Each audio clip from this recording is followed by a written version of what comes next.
Hari ini saudaraku kita akan melihat sidang Efesus. Tetapi supaya kita lebih mengerti lagi mengenai sidang Efesus, saya mau menerangkan sedikit saudaraku mengenai sidang Antiokhia ini. Sebentar. Saudara, sidang Antiokhia jadi karena kesaksian anak-anak Tuhan. Dan firman Tuhan berkata dan tangan Tuhan menyertai kesaksian mereka itu, sehingga sejumlah besar orang diselamatkan. Pujilah Tuhan yang senantiasa menepati janjinya. Tiap-tiap kali anak-anak Tuhan saudaraku mengabarkan Injil, Tuhan menyertai mereka. Tuhan meneguhkan firman itu dengan kuasanya, dengan tanda ajaib dan mujizat. Tuhan memberikan hasil pada kesaksian mereka itu. Tuhan memberikan hasil pada pekabaran Injil mereka itu. Karena Injil berkuasa. Roma 1 ayat 16 berkata, Injil adalah kuasa Allah yang menyelamatkan. Injil itu punya kuasa. Sepanjang kita membawa Injil, kita membawa kuasa Tuhan yang menyebabkan jiwa-jiwa sampai kepada keselamatan. Dan kabar tentang jiwa-jiwa yang diselamatkan ini, saudaraku, sampai di Yerusalem. Lalu Yerusalem mengutus Barnabas untuk berangkat ke Antiokhia. Dan minggu yang lalu kita telah melihat bahwasanya Barnabas itu seorang yang baik, yang mengasihi jiwa-jiwa. Dia mengenal kasih karunia Allah, dan dia bersyukur dan bersukacita melihat kasih karunia Allah. Lalu dia memanggil Saulus, dan bersama-sama mereka mengajar sidang Antiokhia 1 tahun lamanya. Diajari tiap-tiap hari, dan hasilnya di Antiokhia lah mereka mula-mula disebut orang Kristen. Tentunya saudaraku, hidup mereka berubah. Saudara, sampai sekarang siapa saja yang hidup dalam Yesus, siapa saja yang selamat dan lahir baru, hidupnya mesti berubah. Jangan katakan saya sudah lahir baru, tetapi tidak ada perubahan dalam hidup saudara. Dan saudara belum lahir baru. Saudara perlu membaharui penyerahan diri saudara kepada Tuhan. Dengan sungguh-sungguh saudara menerima Yesus sebagai Tuhan dan Juru Selamat saudara. Bertobat meninggalkan semua dosa. Maka seluruh hidup saudara akan berubah. Kutuk dosa dilepaskan dari saudara. Berkat Abraham jadi milik saudara. Hati saudara terbuka. Saudara mengenal Yesus sebagai Tuhan dan Juru Selamat saudara. Dan firman Tuhan berkata, siapa yang ada dalam Yesus, ia adalah kejadian yang baru. Perkara lama sudah lenyap, perkara baru sudah timbul. Jangan katakan saya ada dalam Yesus tapi tidak ada perubahan apa-apa dalam hidup saudara. Saudara yang kekasih dalam nama Tuhan Yesus. 1 tahun mereka tinggal, 1 tahun mereka mengajar, dan di Antiokhia lah saudaraku mereka disebut Kristen. Dari sini saudaraku kita mengambil kesimpulan bahwasanya dalam pekerjaan Tuhan ini kita selalu menekankan menginjil, kabarkan Injil kepada seluruh suku, bangsa dan bahasa. Kabarkan Injil, bagus sekali. Saudara, karena itu merupakan pengenapan perintah agung. Tetapi saudaraku, pekabaran Injil saja tidak cukup saudaraku. Pekabaran Injil harus diikuti dengan pemuritan. Sama seperti diperbuat oleh Barnabas dan Saulus. 1 tahun lamanya mereka mengajari jiwa-jiwa itu.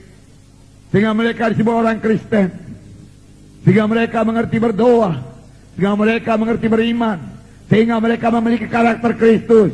Hidup mereka betul-betul berubah. Mereka menjadi saksi Tuhan. Mereka mengasihi Tuhan. Mereka mengasihi jiwa-jiwa. Mereka diisi dengan firman Tuhan. Dan mereka mempraktekkan firman Tuhan dalam hidup mereka.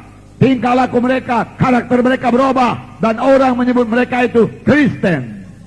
Kristen. Haleluya. Puji Tuhan. Jadi saudaraku, tidak cukup hanya selamat saja. Tidak cukup hanya sembuh saja. Tidak cukup hanya keberkatan saja. Tidak. Kalau dalam mengikut Tuhan ini, yang kita kejar hanya supaya sekedar sembuh saja. Yang kita kejar hanya supaya sekedar keberkatan saja. Bebas daripada kutuk dosa. Dan memang itu dijanjikan Tuhan bagi setiap orang yang mengikut dia. Tuhan akan memberikan dia bebas daripada kutuk dosa. Dan menerima berkat Abraham. sehingga hidupnya keberkatan. Tuhan akan memberikan bilurnya, menyembuhkan penyakit-penyakitnya. Tapi kalau tujuan kita mengikut Tuhan hanyalah sampai sekedar, saudaraku, mendapat kesembuhan, mendapat berkat materi saja, saudaraku. Dalam 1 Korintus 15 ayat 19 dikatakan, kita adalah orang yang paling malang di dunia ini.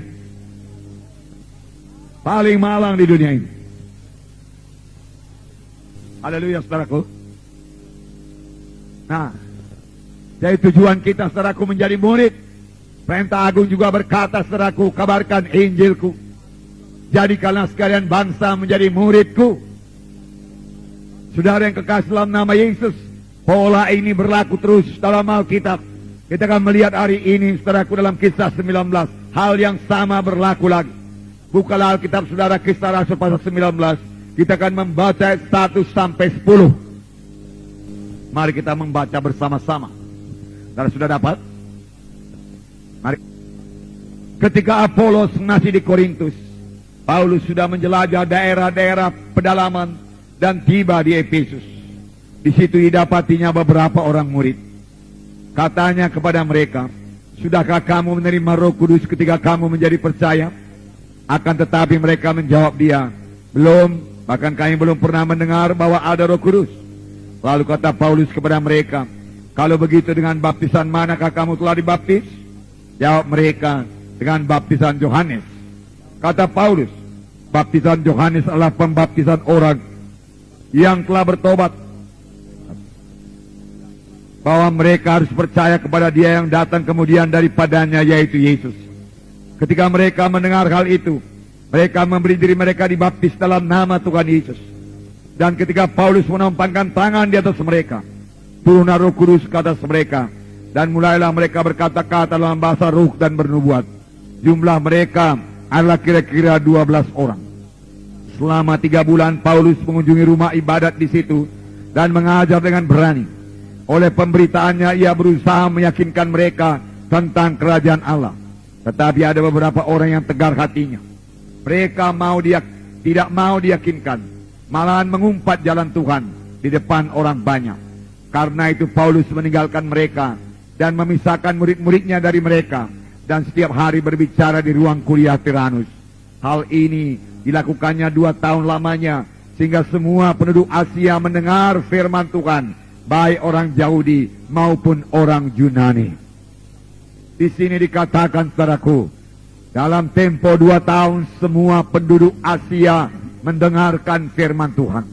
Bukan Asia sampai ke Cina, saudaraku, sampai ke Korea, bukan, saudaraku. Tapi Asia kecil, Asia minor, saudaraku. Dan di Asia minor inilah terdapat 7 sidang yang tertulis dalam buku Wahyu. Sedang Efesus, Smyrna, Philadelphia, saudaraku, Laodikea, dan lain sebagainya. Semua itu 7 sidang di Asia, saudaraku. Dan saudaraku, boleh jadi, saudaraku, bibitnya berasal daripada kesaksian anak-anak Tuhan dari Efesus. Nah, mereka mengasihi jiwa-jiwa. Mereka mengabarkan Injil Tuhan, sehingga seluruh penduduk di Asia mendengarkan firman Tuhan. Nah, kita melihat bagaimana Paulus melayani mereka. Paulus, saudaraku, selalu mencari jiwa-jiwa. Bahkan Paulus tidak segan-segan, di sini dikatakan, saudaraku, menjelajah daerah-daerah pedalaman dan tiba di Efesus. Pernahkah kita menjelajah daerah-daerah pedalaman untuk mencari jiwa-jiwa? Pernahkah kita, saudaraku, bergerak dari desa ke desa untuk mengabarkan Injil? Saudaraku yang kekasih dalam nama Yesus, boleh juga, saudaraku, Roh Tuhan menggerakkan saudara. Itu satu hal yang sangat menggemarkan hati, mensukacitakan melihat jiwa-jiwa menjadi percaya dan menerima Yesus sebagai Tuhan dan Juru Selamat mereka. Namun di sekitar kita ini, saudaraku, masih banyak sekali jiwa-jiwa yang terhilang. Jiwa-jiwa di luar Yesus. Saudara, kita mengetahui bahwasanya jiwa-jiwa yang di luar Yesus semuanya terhilang. Karena hanya satu jalan ke sorga, yaitu Tuhan Yesus Kristus. Paulus sampai di Efesus dan dia bertemu dengan 12 orang murid. Dengan bersemangat Paulus melayani, walaupun hanya 12 orang murid saja. Paulus bertanya kepada mereka dengan satu pertanyaan yang penting. Paulus tidak bertanya kepada mereka, sudahkah engkau sembuh daripada penyakitmu? Dia tidak menanyakan pertanyaan demikian.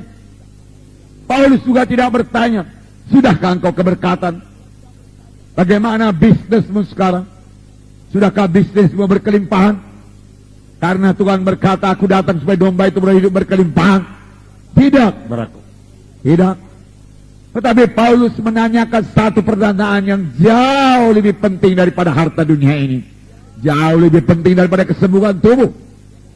Oleh sebab itu, saudaraku, biarlah kita datang kepada Tuhan bukan hanya mencari kesembuhan tubuh, bukan hanya supaya kita keberkatan, tetapi terutama supaya kita semua sampai kepada maksud Tuhan dalam hidup kita. Karena di dalam Yesus kita ini semua harus bertumbuh.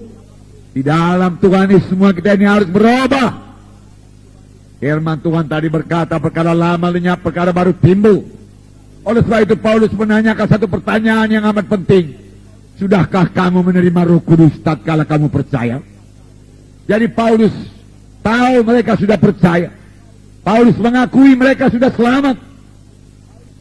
Tetapi Paulus belum tahu dengan pasti apakah mereka sudah dibaptis dengan Roh Kudus atau tidak. Baptisan Roh Kudus sangat penting. Waktu murid-murid mau berangkat menginjil, Tuhan Yesus berkata kepada murid-murid, tunggulah di Yerusalem sampai kamu dilengkapi dengan kuasa dari Maha Tinggi.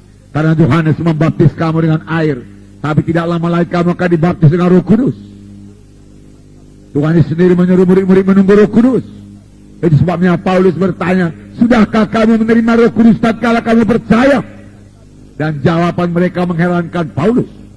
Mereka berkata, kami belum pernah dengar kalau ada Roh Kudus. Heran juga. Saudaraku, dalam perjanjian lama banyak diceritakan mengenai Roh Kudus. Buku Joel mengatakan, pada akhir zaman aku akan mencurahkan Rohku kepada segala manusia. Dan mereka itu akan bernubuat. Turuna-turunamu akan mimpi berbagai-bagai mimpi. Tua-tuamu melihat penglihatan. Dan ke atas hambaku laki-laki dan perempuan aku akan mencurahkan Rohku pada masa itu. Ini ditulis, saudaraku, oleh Nabi Joel. Kira-kira 700 tahun sebelum Yesus datang. Saudara, ini kunci kepada pelayanan yang berkuasa, yang berhasil, yang harus dimiliki gereja pada akhir zaman ini. Saudara mau dipakai Tuhan, saudara mau diurapi Tuhan, intimlah dengan Roh Kudus, penuh dengan Roh Kudus, dengar suara Roh Kudus, bergaul dengan Roh Kudus. Amati Roh Kudus, maka pelayanan saudara berkuasa, saudara berbuah lebat di hadapan Tuhan. Haleluya. Kalau begitu dengan baptisan, apakah kamu dibaptis? Dengan baptisan Yohanes Pembaptis. Yohanes Pembaptis menunjuk kepada Yesus juru selamat, Paulus berkata, dan menyuruh mereka percaya kepada Tuhan Yesus. Setelah mereka mendengar mengenai Tuhan Yesus, mereka memberi diri mereka dibaptis lagi. Jadi sudah 2 kali dibaptis. Tidak ada salahnya dengan 2 kali dibaptis. Amin, saudaraku. 2 kali dibaptis. 2 baptisan selam, saudaraku, dibaptis. Dan pada waktu Paulus menumpangkan tangannya atas mereka, mereka penuh dengan Roh Kudus, mereka berbahasa roh, mereka bernubuat, sama seperti pada waktu Roh Kudus turun di Yerusalem pada pertama kali. Bagaimana angin ribut turun, dan mereka penuh dengan Roh Kudus, mereka berbahasa roh, mereka bernubuat, mereka memuliakan Allah. Amin, saudara. Puji Tuhan.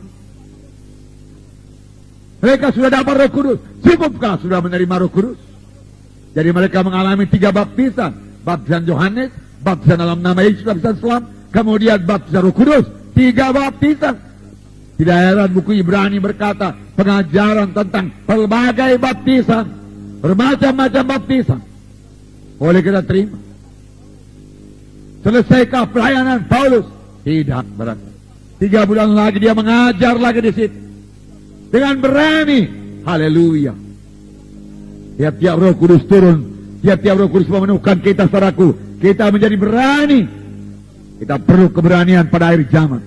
Tahukah saudara bahwasanya setan takut kepada orang Kristen yang berani, tapi setan tidak takut kepada orang Kristen yang pengecut. Setan juga tidak takut kepada orang Kristen yang kedagingan, keduniawian. Nah, setan yang takut pada orang Kristen yang mau hidup suci. hidup benar, hidup menyangkal diri dalam Roh Tuhan. Mereka akan penuh dengan Roh Kudus. Ucapan mereka berkuasa. Kapan mereka keluar dan menengking setan dalam nama Yesus. Dalam nama Yesus setan keluar, setan mesti keluar. Haleluya. Puji Tuhan. Berani. Dalam buku Wahyu dikatakan, mereka tidak menyayangkan nyawanya sampai kepada kematian sekalipun. Dan mereka mengalahkan setan itu, naga itu, dengan perkataan kesaksian mereka dan dengan darah domba itu. Dan mereka tidak menyayangkan nyawanya sampai kepada maut. Mereka berani mati. Kepada orang-orang yang seperti ini, setan gemetar. Haleluya, saudaraku. Takut setan itu. Tidak kenal anak-anak Tuhan yang penuh dengan Roh Kudus. Saya bacakan kepada saudara dalam Kisah Rasul pasal 4. Kisah Rasul pasal 4. Mereka jadi berani. Roh Kudus memberikan keberanian. Roh Kudus bukan roh yang penakut. Saya bacakan Kisah pasal 4 ayat 8. Maka jawab Petrus penuh dengan Roh Kudus, hai pemimpin-pemimpin umat dan tua-tua. Haleluya.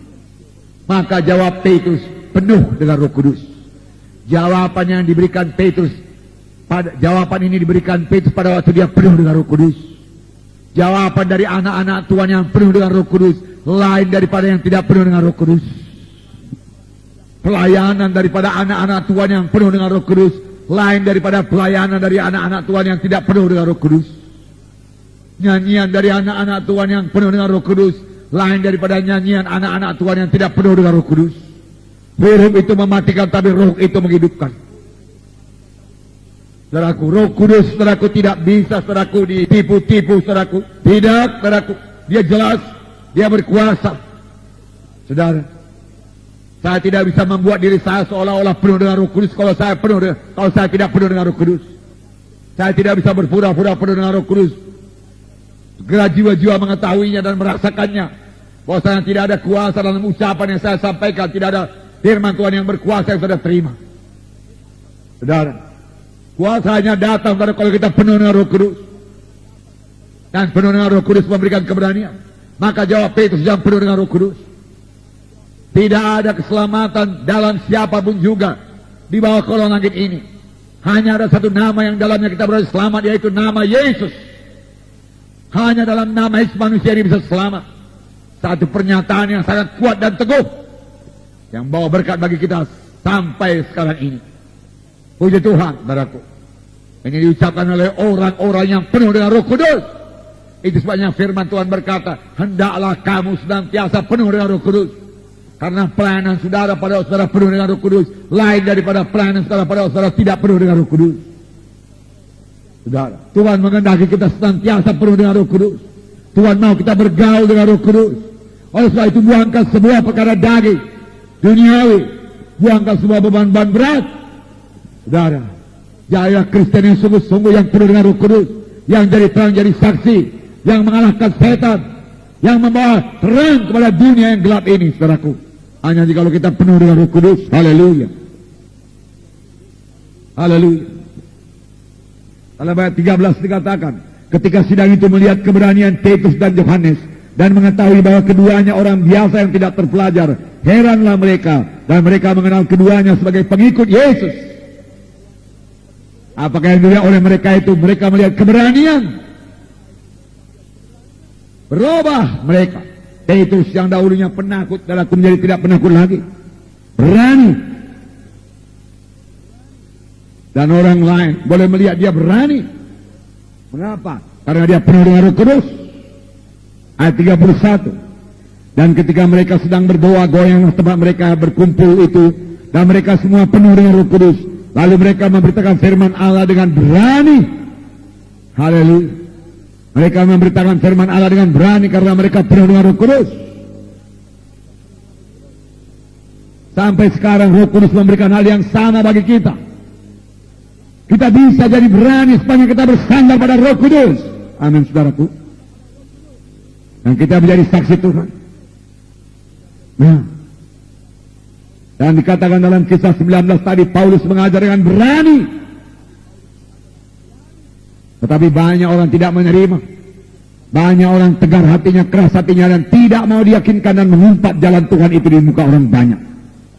Ketika Paulus melihat hal tersebut, ia meninggalkan mereka dan memisahkan murid-murid dan menyewa satu gedung tempat kuliah, ruang kuliah Tyrannus. Dan di situ dia mengajar saudaraku 2 tahun lamanya sampai seluruh Asia mendengarkan firman Tuhan. Haleluya. Apakah yang diajarkan oleh Paulus? Mengapa dalam tempo 2 tahun seluruh Asia mendengarkan firman Tuhan? Padahal pada waktu itu tidak ada telepon. Kalau ada telepon, saudaraku, lebih mudah. Alat-alat komunikasi masih sangat terkebelakang. Belum ada mobil. Paling-paling ada kapal tanpa mesin, kapal layar atau kapal dayung. Tapi seluruh Asia mendengarkan firman Tuhan. Berarti semua anak-anak Tuhan di Efesus ini bersaksi. Hidupnya berubah, mereka mengasihi jiwa-jiwa. Mereka tidak bisa tinggal diam. Roh Kudus menemukan mereka. Saya percaya kalau kita penuh dengan Roh Kudus, sangat penuh dengan Roh Kudus, kita juga tidak bisa bungkam. Kemana-mana kita menceritakan Yesus. Sampai kita diejek orang. Tapi pujilah Tuhan. Kalau kita diejek karena kita memberitakan Yesus, bukan karena kebodohan kita atau karena dosa kita atau karena kejahatan kita. Tapi kadang kita berbuat baik dan kita memberitakan Yesus, kita mengaku Yesus, saudaraku. Kita, saudaraku, mendapat aniaya, mendapat tekanan. Haleluya. Firman Tuhan berkata, kamu akan menerima warisan bersama-sama dengan Kristus, yaitu jikalau kamu juga sama-sama menerima aniaya bersama-sama dengan Dia. Saudara, apa yang diajarkan Paulus perlu bagi kita. Mari bersaksi. Kasihan jiwa-jiwa yang terhilang. Kasihan. Memang kepada Tuhan, supaya Tuhan memberikan beban kepada saudara. Semua saudara terbeban, merasa kasihan. Mereka ke neraka. Mereka tanpa Yesus. Mereka terhilang. Dan selama dalam dunia ini mereka ditimpa oleh berbagai kegelapan. Mari bersaksi.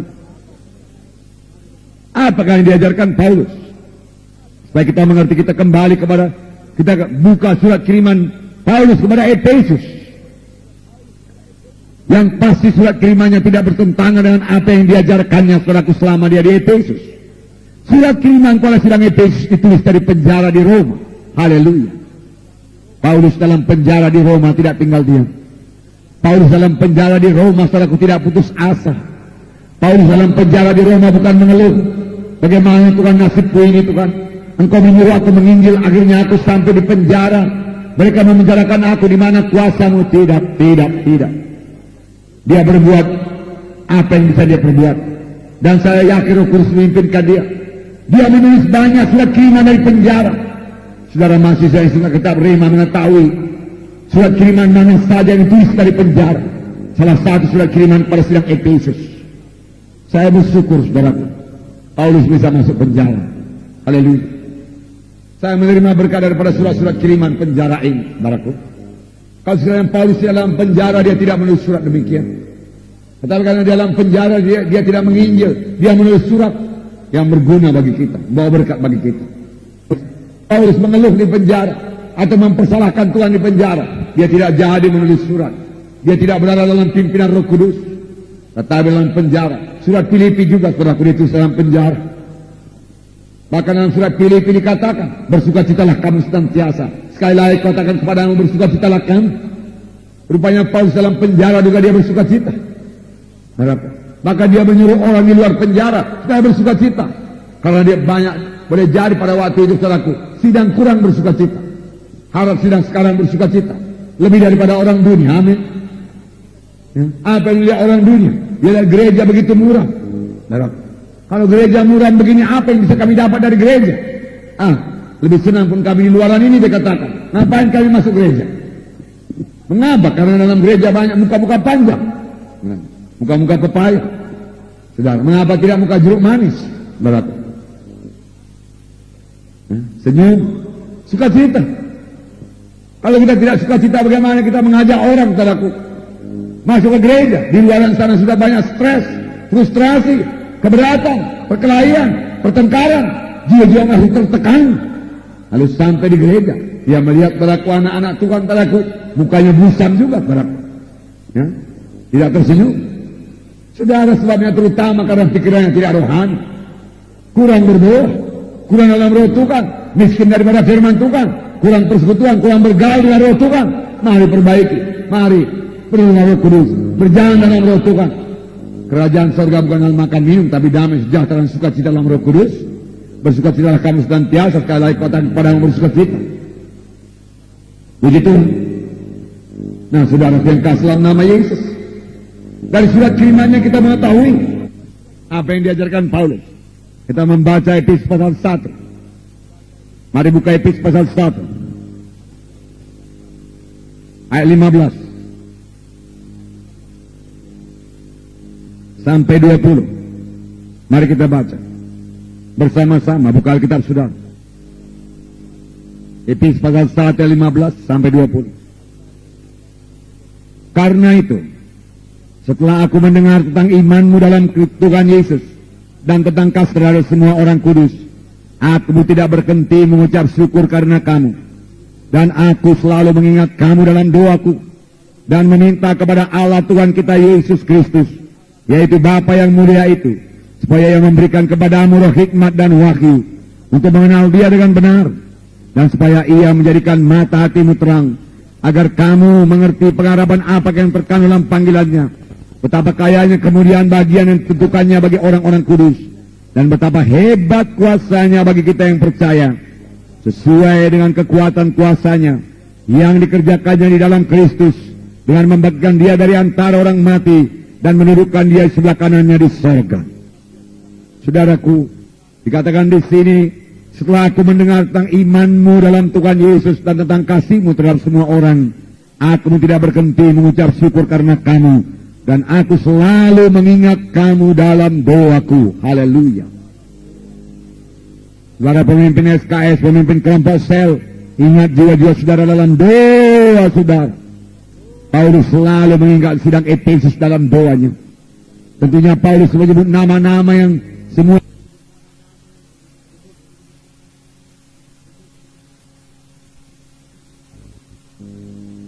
haleluya, amin.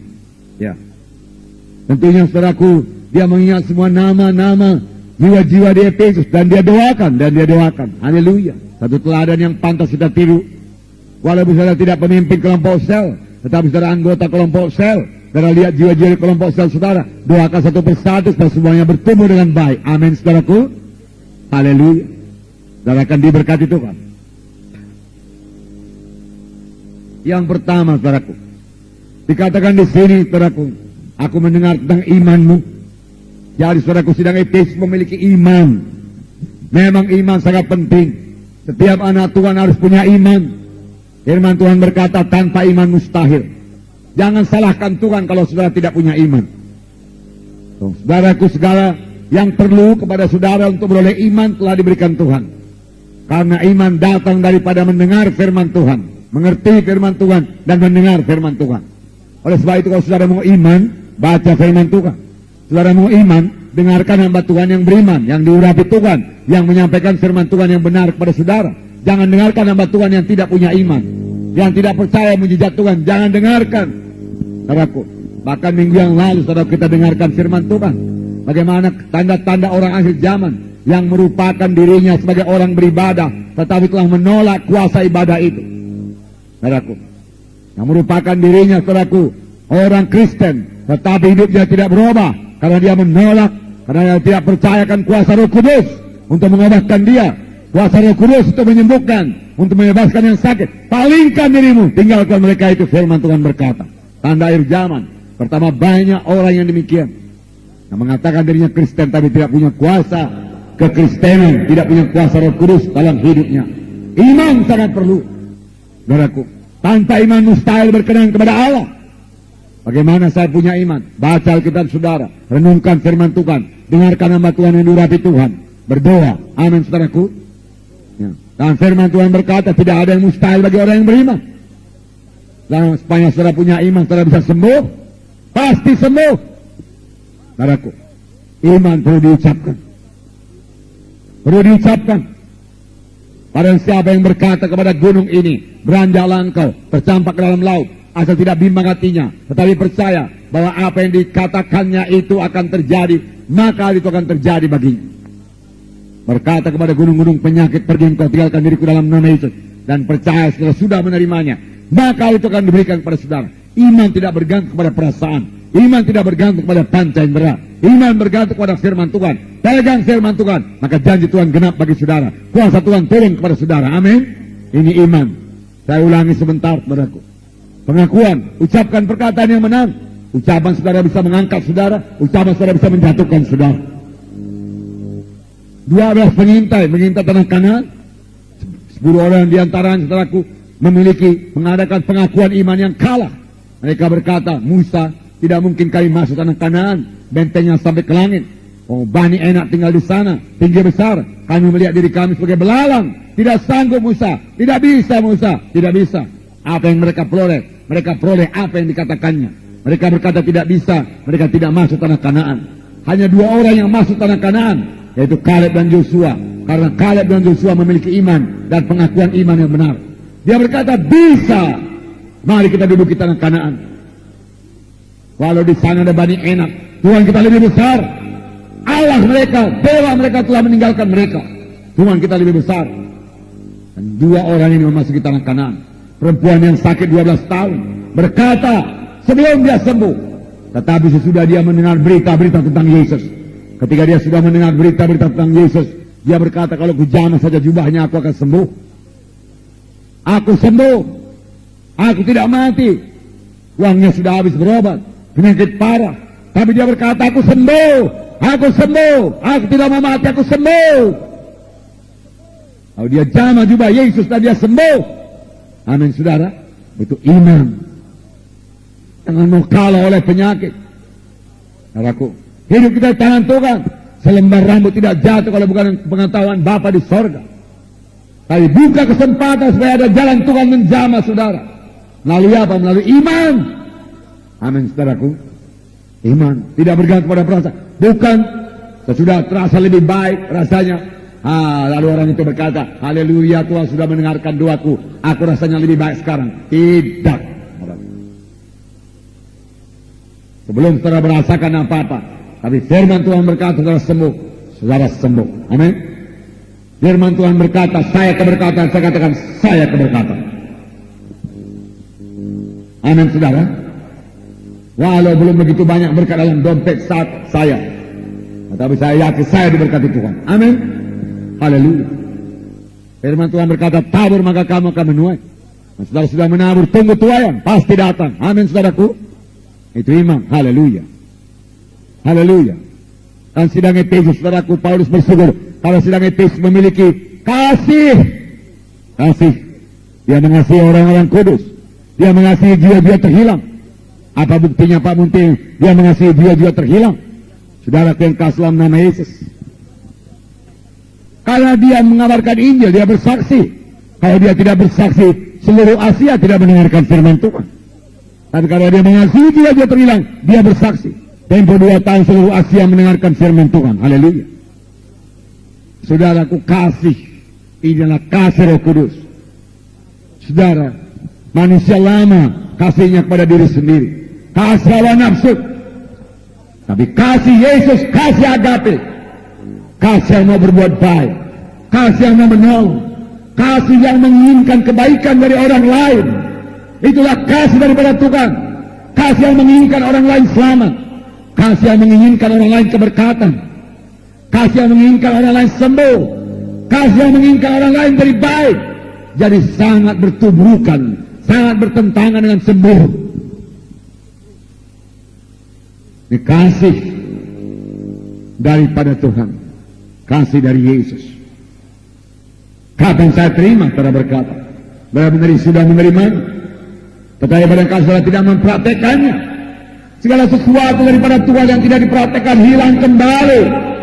Saya ulang, segala sesuatu yang daripada Tuhan yang tidak saudara praktekkan hilang kembali. Keselamatan juga kalau saudara tidak jaga hilang kembali. Kasih juga demikian.